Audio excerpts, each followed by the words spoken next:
Good afternoon and welcome to Winchester News Online. I'm Owen Noon, and coming up this week, university staff strike again. Winchester is going green, and can a local lifter raise the bar?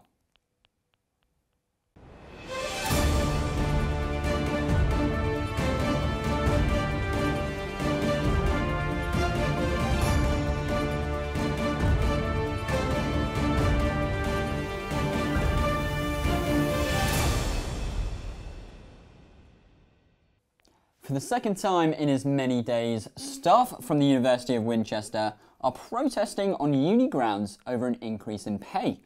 Oshan Davis is on the picket line with the details. Fair pay! When do we want it? Now! I'm here on the picket line outside the University of Winchester with Unison on their second day of strikes over dispute over pay. There is an ongoing effort around the country for an increase of pay in higher education. This is a kind of national dispute and the pay applies nationally. It's been over a decade since we had a pay rise in line with inflation. So Unison members who work in higher education, they're not lecturers, it's not the academic staff, it's everybody else that keeps the university running. It's always a last resort. We only ballot our members for industrial action when we really have exhausted, the normal route. This year, however, university staff have received a slightly improved pay offer, which Unison believe is down to their hard work. We feel very strongly that the members here are taken for granted. If the support staff get treated with respect, hopefully that means that the attitude is there for the teaching staff to get treated with respect. Unison staff will continue making their voices heard in order to get the change that they are fighting for.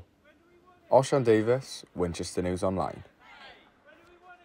If there's one thing that all drivers hate, it's roadworks and traffic.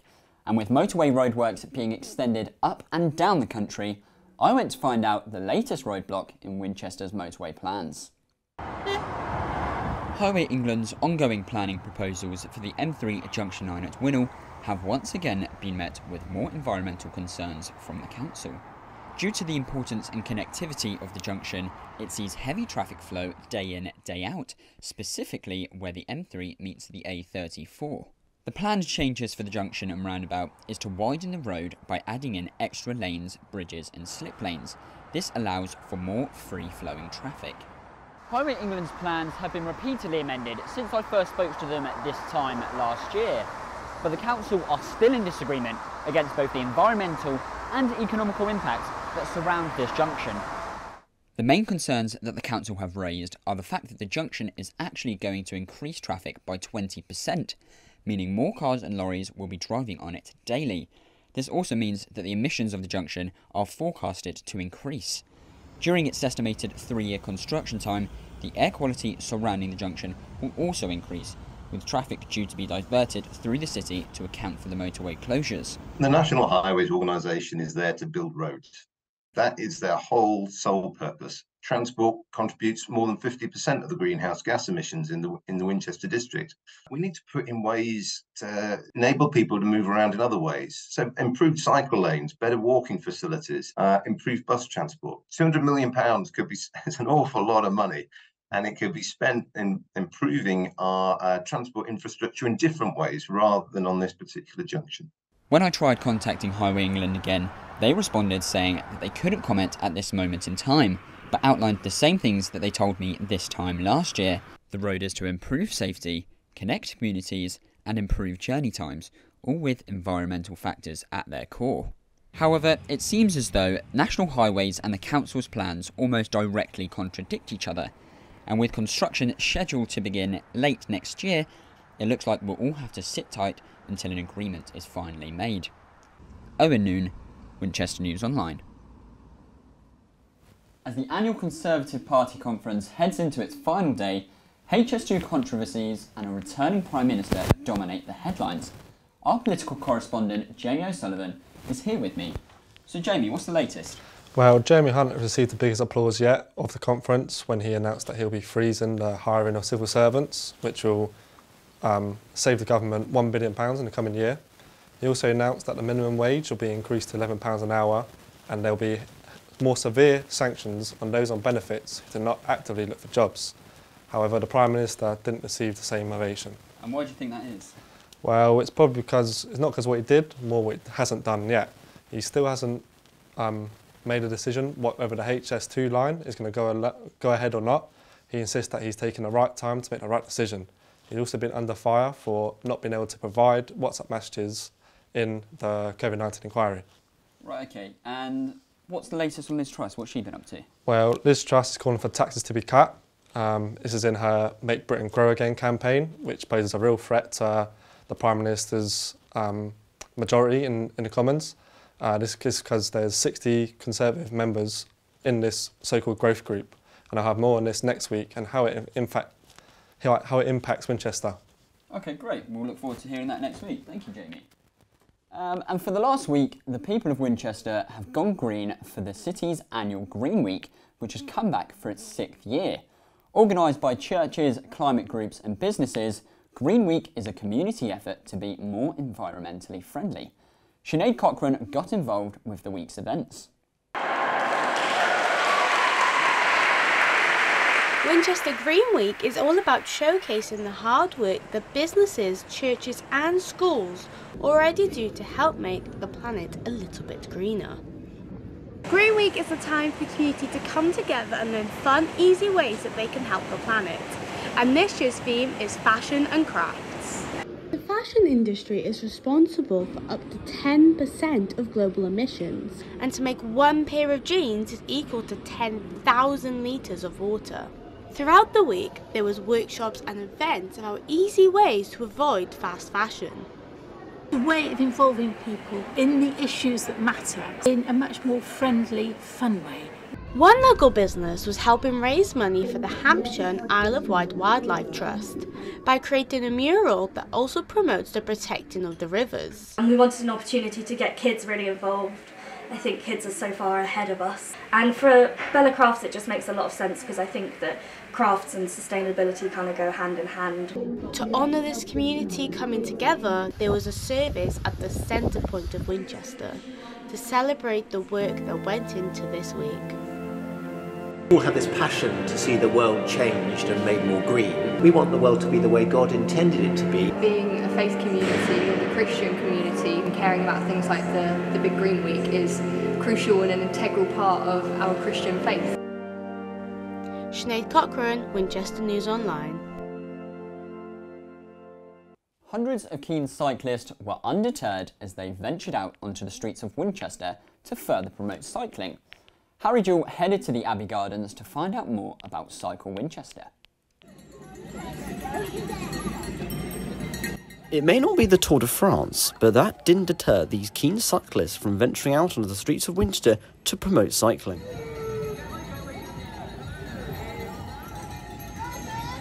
Amazing turnout, so that's bigger than any of our previous mass rides by far. This is our 7th mass ride.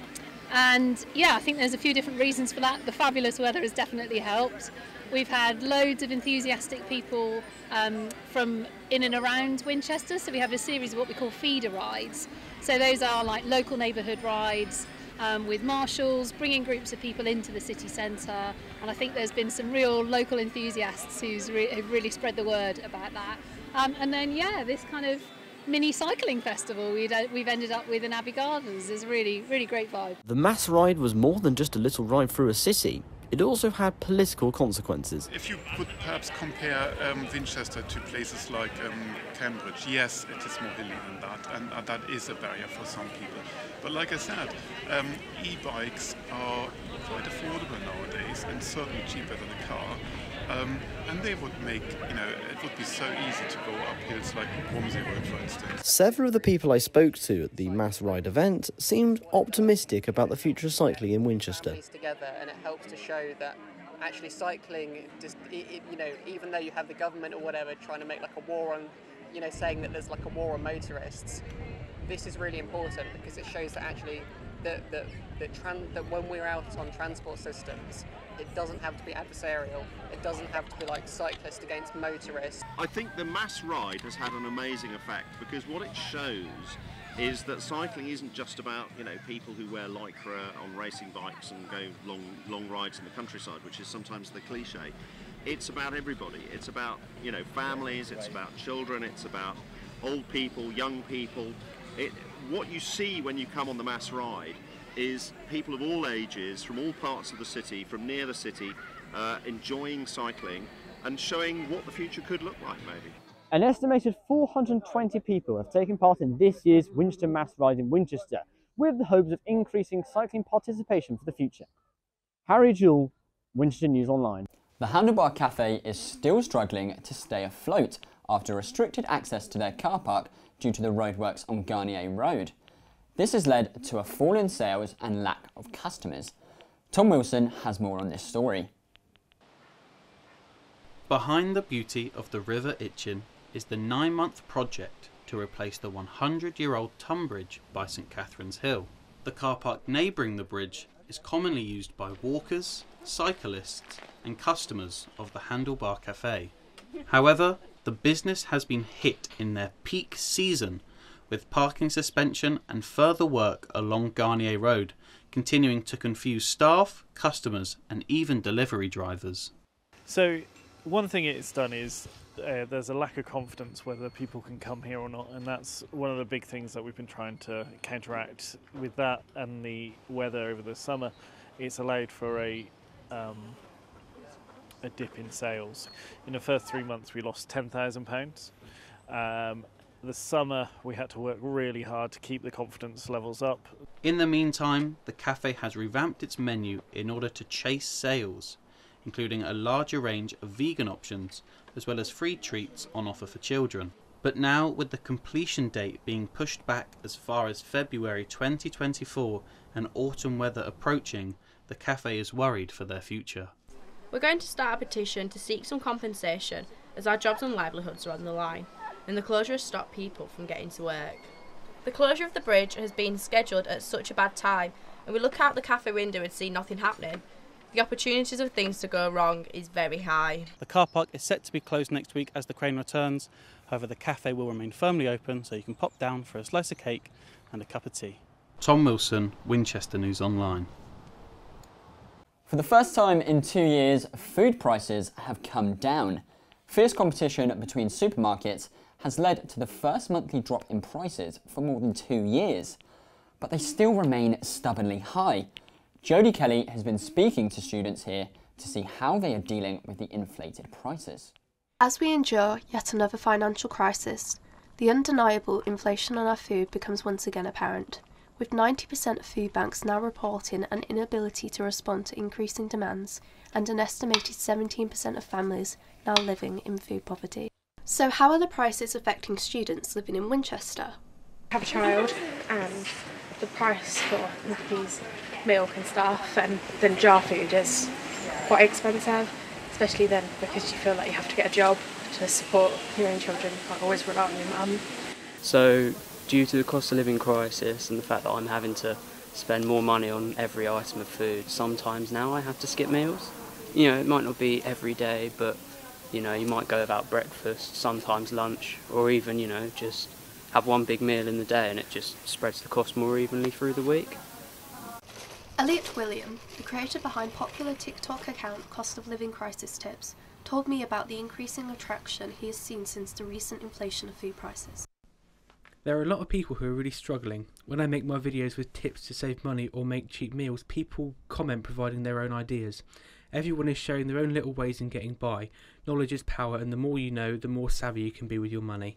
As this food crisis continues, the general public is encouraged to budget their meals and organise meal planning. This has been Jodie Kelly for WINOL Online. After one of the country's most iconic stores closed its doors in Winchester, there has been lots of speculation about what's going to happen to the space. Recent newspaper reports suggest that the old Debenhams store will be split up for several companies to invest into. Amelia Hopkinson headed down to the high street to find out what's really going on. Thank you very much, Owen. So Debenhams originally closed in 2021 and the space has been empty ever since. But recent rumours have come to the surface that the bottom floor of the store will be split into 3 separate units. One for a Five Guys, one for a Nando's and the third for a Pizza Express. However, not everyone is pleased with this change. The scaffolding around the front of the start means that traders at the Winchester Street Market will be given new, smaller gazebos, and traders will now not be able to have their full stock on display. So scaffolding was supposed to be put up at the rear of the store yesterday, but as you can see, it hasn't been. It's meant to be going up at the front of the store in 5 days' time, but will it?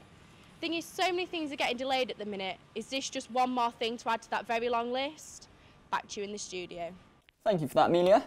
But now it's time to head over to the sports desk, where Lily Gage can fill us in on this week's latest sports news. Thank you very much, Owen.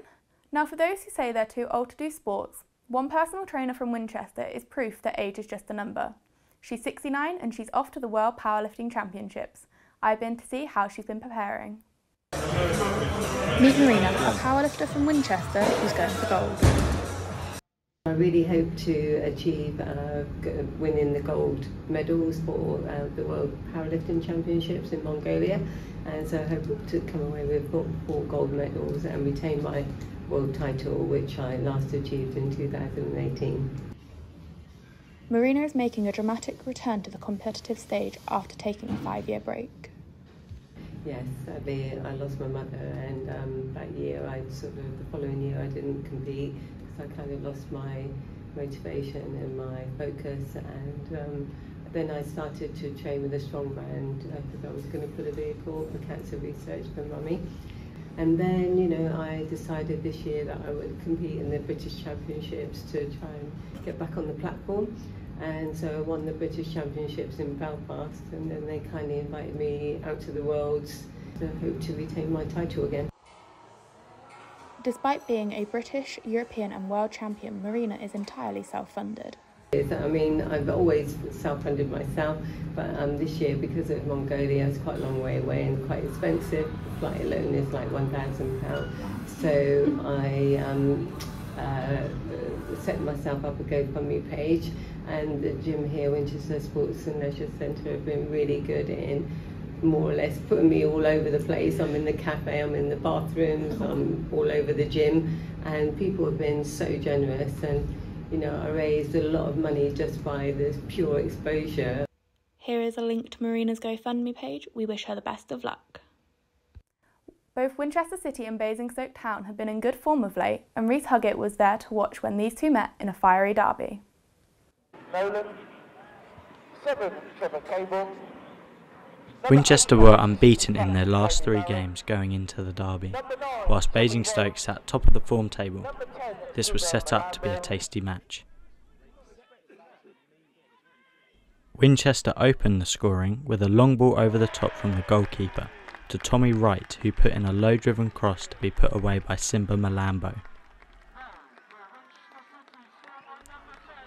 Just before half-time, Basingstoke got one back with a header from Dan Rowe after a lovely whipped cross. However, Basingstoke would be denied going in at the half with the scoreline tied after a beautiful move from Winchester led to Tommy Wright tucking away his finish to make it a goal and an assist in the first half. Like to score more goals, but obviously getting one and getting the assist was a good game, and just glad we got the win.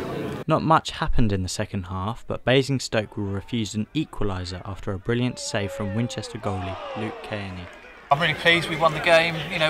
We've disappointed in the local derbies in the first part of the season, and today was a game which I thought we thoroughly deserved. I thought it would have been absolute scandalous really to come in at 1-1 at half time. Obviously they equalised with their first real shot. We had chance after chance after chance, and then great character for us to bounce back and get a goal ahead at half time. Winchester prevailed in the feisty derby, and the focus will be set to Saturday, where they play Maidstone United in the FA Cup third qualifying round. If they win this game, then they will have gone further in the competition than ever before. It will surely be a big game for the citizens. I'm Reece Huggett for Winchester News Online. As Reece said, Winchester have only ever made it as far as the 4th qualifying round of the FA Cup before, and they had the chance to get to that stage once again on Saturday against Maidstone. Morgan Mitcheners-Banks reports. After an impressive win against local rivals Basingstoke Town on Tuesday, Winchester City hoped to continue their impressive form against some tough opposition in Maidstone United. It was a very quiet first half, with neither side being able to capitalise on their chances. It was an action-packed second half, however, as just a minute in, Maidstone put themselves in front with a controversial goal, as many thought scorer Levi Amachi was offside. And it didn't take long for them to double their lead, as Amanji netted his 6th of the season, cementing himself as Maidstone's top goal scorer.